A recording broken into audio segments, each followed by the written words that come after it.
Although this tape is primarily designed to discuss the physical aspects of drumming, I want to put the focus on a subject of the so-called inner hearing for a few minutes, since it also concerns your skill to access your physical abilities in a musical context in a very crucial way. As I often hear the question about how fast can you play, I want to ask you the question, how fast can you hear? I believe the ability to hear a musical thought in your head before or as you play it is paramount to create and express music. And without a musical idea, there's no need for technique to execute it. Technique without music is just exercise. In other words, you will only be able to play as fast musically as fast as you can also hear. Everything faster is not you, it's just your hands. So try this. Take a metronome and start at a slow tempo. Play singles starting with your right. Now remove the left hand. Remove the right hand.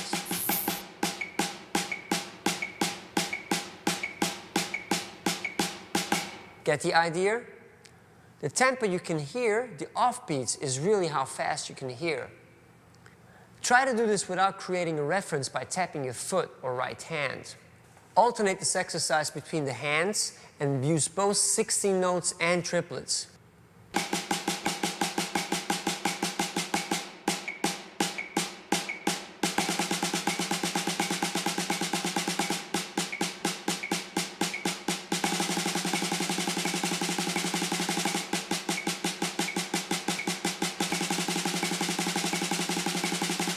Eventually, you can move the tempo up and refine the resolution of how fast you can hear what you play. The higher this resolution becomes, the faster and more intuitive you will be able to access your physical abilities while expressing yourself musically.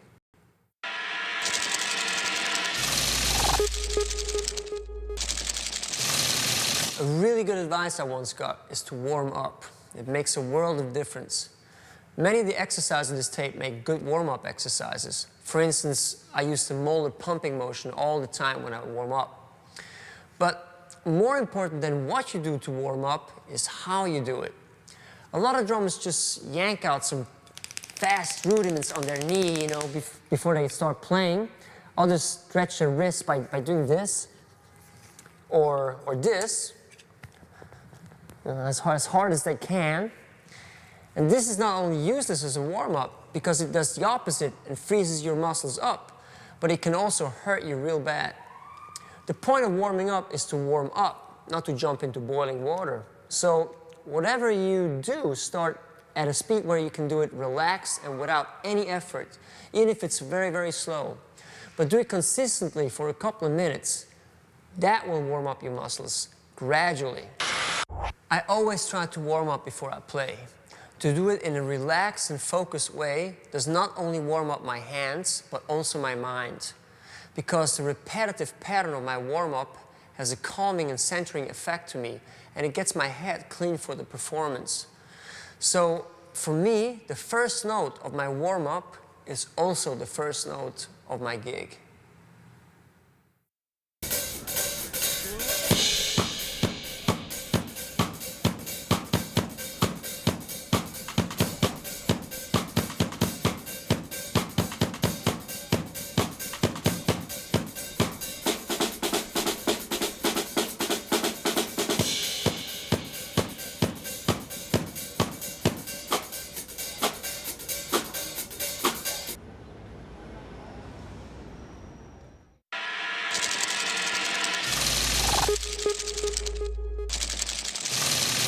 These exercises and techniques will give you the maximum power, endurance, and control within the least amount of effort.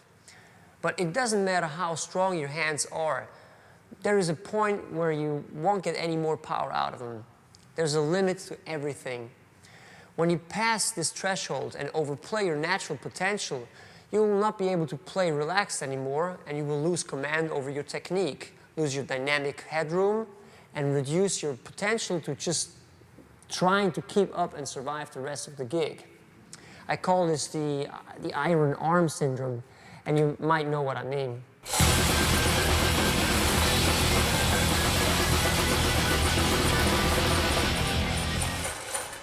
Don't sacrifice your touch and finesse by trying to compete with the volume of a stack of Marshall amps, but if you have to, switch to bigger sticks or bigger drums, or use microphones and put some drums in your monitors.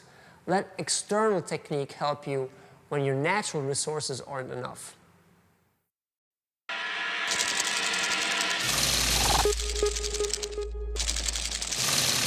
Playing on a practice pad is one thing, playing on a snare drum another.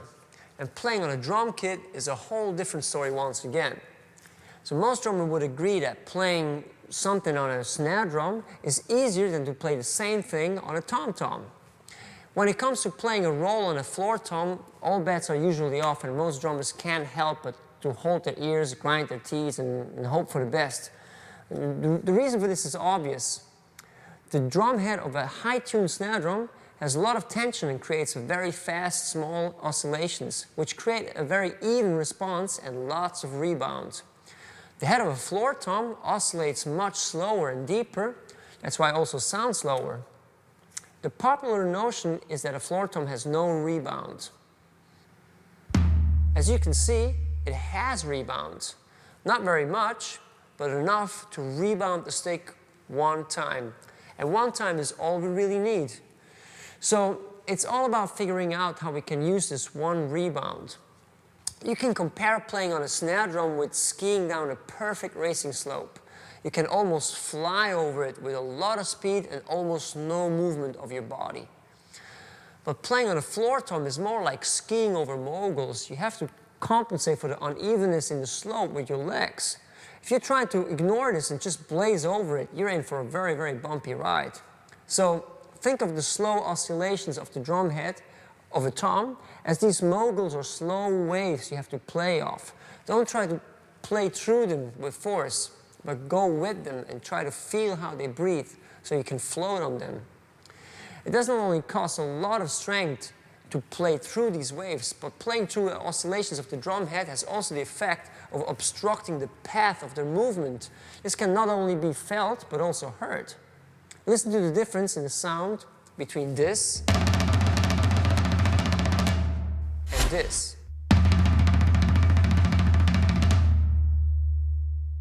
The second example sounds much better because I let the drum breathe as I play off the drums as opposed to into the drum.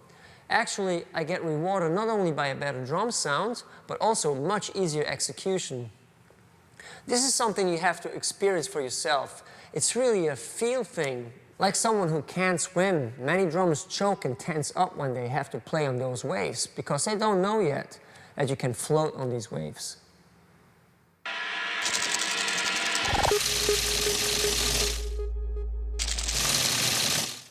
At one point or another, you might want to acquire some of the techniques on this tape, and you will have to start to practice. For this or any type of practice, here are some quotes that reflect my philosophy about practicing.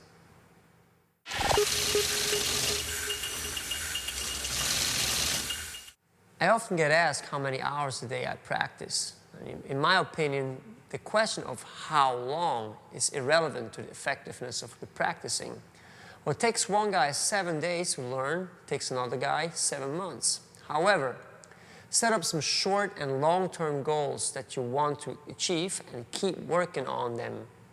20 minutes of goal-oriented practice have more impact than if you drag yourself through 4 hours of practice routine. Go for quality, not quantity. No matter how long you practice, make the most of that time.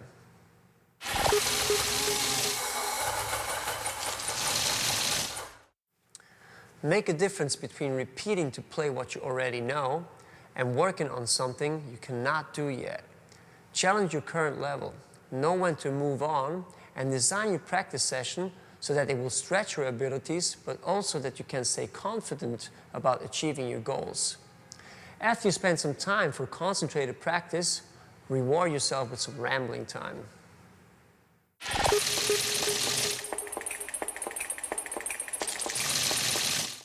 other than what you practice, your attitude is the most important thing as you practice. Because during the same time you're practicing, you subconsciously program your state of mind. How you practice will determine the quality of what you practice. That's why your attitude in practice will follow you to the stage. So practice the same way you'd like to perform.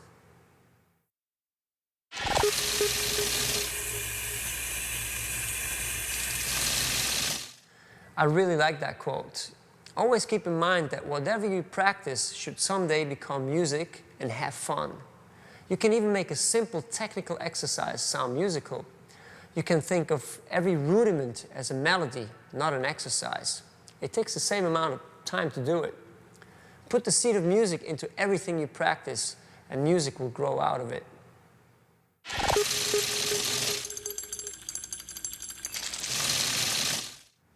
Take your practice seriously. Expect the best of you and try to observe and criticize yourself objectively. You have 3 ways to monitor yourself: visually, orally, and emotionally. First, observe the positions and movement of your body carefully. For instance, compare your left and your right side with each other. Also, observe the lateral movement or motion blur of your sticks. It can give you many clues about the consistency of your strokes. If you can, use a mirror, or even better, a video camera. Number 2, always listen to the sound you produce. Listen to the sound of the sticks on the pad. Become aware to subtleties and change in the sound when you play the drums. Also, record yourself, so you might hear things later that you were too preoccupied to notice when you played.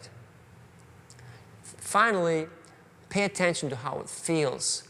Does it hurt? Does it feel good? Is it hard? Is it effortless?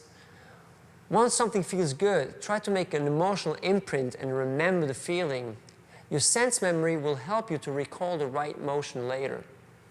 Remember, if it looks good, it will sound good, and if it sounds good, it will also feel good.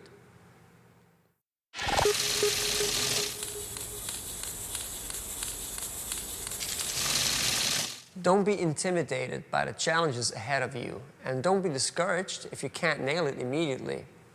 Your body and mind need some time to process the information you feed them. Learning is a process of growing literally, as you grow synaptic cells in the brain. I always think of learning a new move as growing a precious tropical plant. I can't force it to grow, but if you groom it with enough attention and love, it will grow beautifully.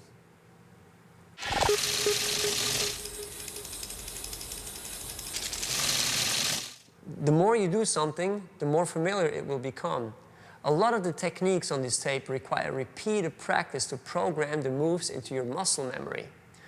I perfected most of these moves not in a practice space, but while dribbling on a pad while watching a TV or a movie, making phone calls, reading the paper, or sitting on a tour bus.